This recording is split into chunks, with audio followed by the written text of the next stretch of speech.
What's going on, everybody? Welcome back. And today we're going to be playing Roadcraft in hard mode and letting y'all know all the differences with these new difficulty options. Before we get started, just in case anybody didn't know, tomorrow the Rebuild expansion will be available for those who purchase the DLC. The Rebuild expansion DLC, I'd say, is probably the biggest major update Saber has released for Roadcraft. This DLC was actually announced back when the game was available for pre-order, where you could obviously pre-order the base version of the game or get the Rebuild expansion version. So this DLC features 2 new maps, new missions, a bunch of new vehicles, many bug fixes and improvements. Now, of course, you may be wondering, what about the hard mode options? Yes, those are coming as well.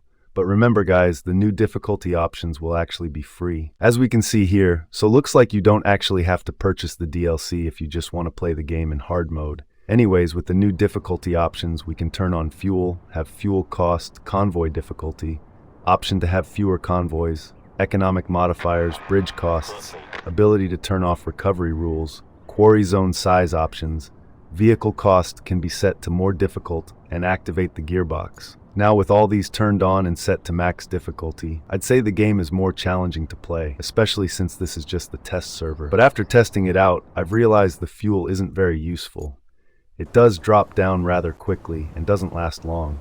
But remember, this is only if you set it to max difficulty. For those players who want to experience a more challenging gameplay, this mode is for you. Personally, the best thing they've added in this mode, I'd say, is the gearbox. Being able to set which gear you're in is pretty cool. So if we look here in the menu, y'all can see each vehicle fuel percentage to keep better track of the fuel. I think there's an area where you can bring the vehicles to refuel them, or bring the fuel truck to the vehicle that needs to be refilled. It's kind of challenging since none of my recent save game wasn't transferred over to the test server, making it almost impossible to complete this mission without the proper vehicle. It says to find and deliver this case, however, none of the scout vehicles on this account have a winch, and none of them have a crane. But yeah, overall this game I'd say is slowly looking better than what it was back when first launched. It looked like it had a lot of potential to be a fun game, but it literally was unplayable for a while until the devs started putting out a bunch of hotfix updates. And honestly, that's not the best look for a new game.